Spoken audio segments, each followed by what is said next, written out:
Hu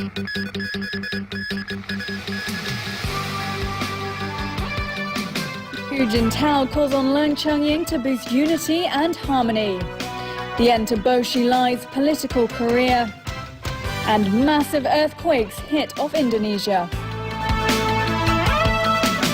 Good evening. Making headline news tonight, the heat is on again for Chief Executive Donald Tsang, who's embroiled in yet another controversy. UN Secretary-General Ban Ki-moon said the conflict is deepening and attacks on civilian areas show no sign of abating. Battle lines have well and truly been drawn. Behind me you can see pro-filibuster groups, mainly consisting of People Power and the League of Social Democrats. Now, Chairman of People Power, Christopher Lau, I spoke to him earlier and he said he is prepared to stay here for as long as lawmakers remain in the chamber.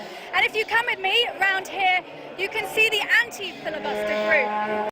In Europe, shares are advancing as bargain hunters moved in after steep losses yesterday. Investors were relieved after the yield on Spanish bonds fell back slightly from yesterday's high of close to 6%. Well, taking a look at those markets, green on the board, we haven't seen that for a while. I'm in the headquarters of what was the Tai Tam Gap East Brigade. It's also known as the plotting room. Over here there would have been what's called a plotting table where the military would have worked out their strategy. And if you come over here, this room in there would have been where they kept the generators. And there are now some new residents. Bats. And a couple of spectacular dunks to show you from the NBA. First, the Dallas Mavericks' Brandon Wright switches hands in mid-air before throwing down the slam against Portland Trail Blazers.